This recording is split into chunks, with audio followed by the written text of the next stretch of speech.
To speak on what freedom means today.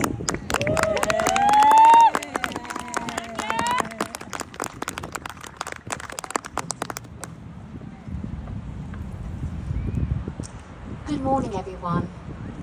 My name is Tanya Taylor, and I am the founder and executive director of Black in Mayberry, a non-profit organization with a mission to combat racism through the arts. This year, Black in Mayberry partnered with the city of Manhattan Beach to organize a Juneteenth celebration in this city that would be culturally appropriate. I want to take a moment to thank each and every person whose name has not been mentioned, who went to city council meetings, who petitioned, who wrote emails, and who consistently pressured the city to ensure that we could stand here and have this celebration today. To all of the organizations, community members, community leaders, and residents who wanted to ensure that we would not have another Juneteenth in Manhattan Beach in silence, we thank you. What does freedom mean today? What does freedom mean to a people who were stolen? A people who were thrown into the belly of ships? A people who were lost at sea? A people who were worked to the bone for free? What does freedom mean to a people who had to fight to be recognized as human beings? A people who have marched for freedom, a people who have cried for freedom, a people who have even died for freedom. What does freedom mean today to a people who still face profound social injustice and inequalities, notably in the penal system, economic opportunity, healthcare, and education? Today, I am free enough to stand here in broad daylight under a clear blue sky, with the sun kissing my brown skin, sea breeze weaving through my nappy hair, and these words flowing hot off my thick lips. But even my freedom to speak had to be fought for. Today, I am free enough to stand in this park that commemorates the history of the Bruce's family, who had their freedom and rights violated when their land was stolen.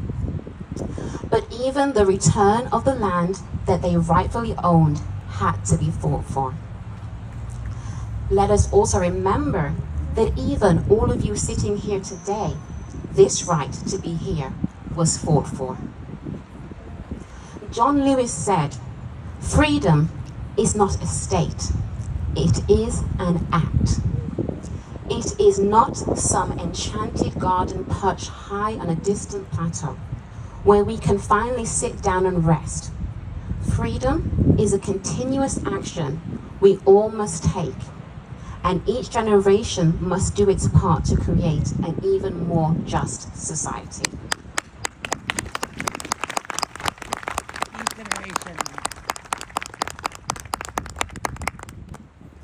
Freedom for African American people is not a fairy tale. It is a battle cry. Our freedom demands relentless and unwavering action. It calls us to march, to unite, to petition, to vote with unyielding determination. That is why I say it is not enough to simply celebrate freedom on Juneteenth. You must ask yourself, whose freedom are we celebrating and why? What freedoms do they lack and why? Without having sought for yourself an answer to this question, it bids me to ask, are you here to be entertained? Does our singing please you? Do our eloquently crafted speeches touch you? Most importantly, will you act to safeguard what freedoms we have and fight for those we are not afforded?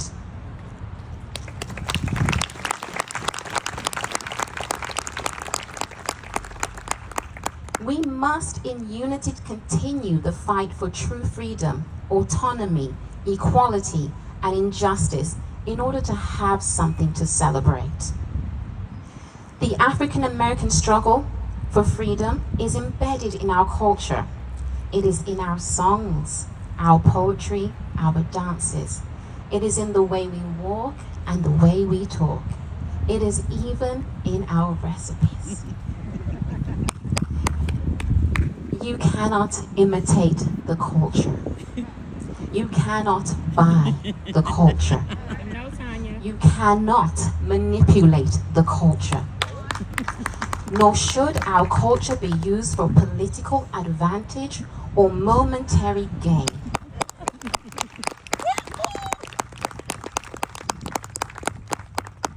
Our culture is the heartbeat. Bam, bam. Drums. The drums. The drums. It is the heartbeat of our resilience, Yes.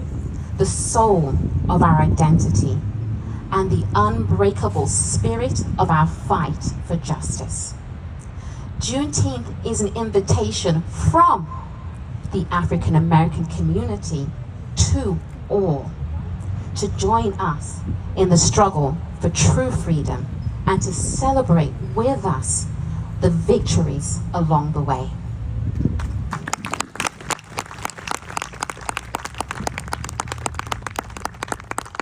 Juneteenth is more than just a day. It is the meeting of the past and the future. A day for you to decide on the direction that America will take to right her past wrongs to a people who were once enslaved. Our history runs through our veins, and the comprehension of our history determines our path to true liberation, justice, and equality.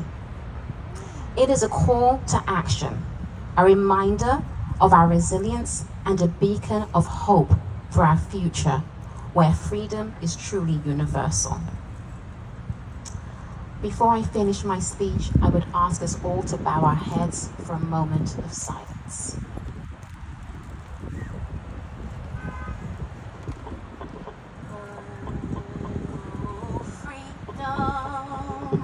Oh, freedom. Oh, freedom over me. And before I'd be a slave, I'd be buried in my grave and go home to my Lord and be free. Oh, freedom. Oh, freedom. Oh, freedom over me. And before I'd be a slave, I'd be buried in my grave and go home to my Lord and be free.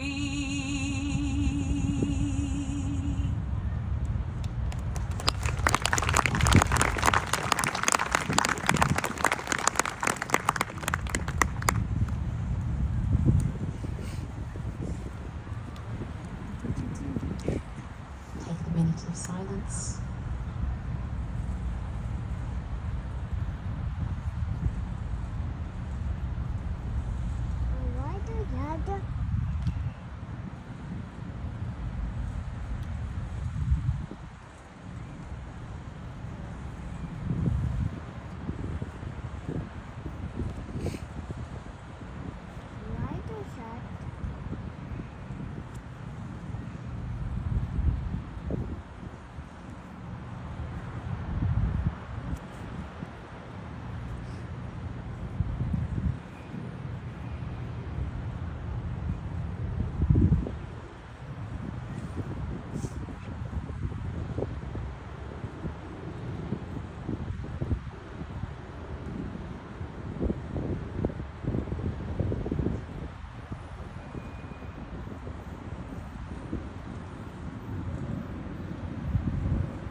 let me end by saying that never before in my life have I understood these words more than I understand them today. I have often heard this expression when speaking of oppressed people, and this day I truly understand it. The first shall be the last, and the last shall be the first.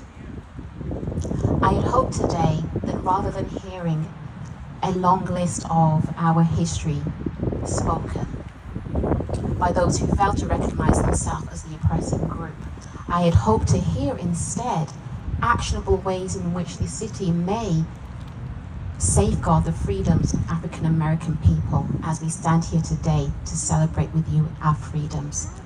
I hope that we will take time to reflect on that and to improve on that, and that going forward in the future we will come together with greater unity.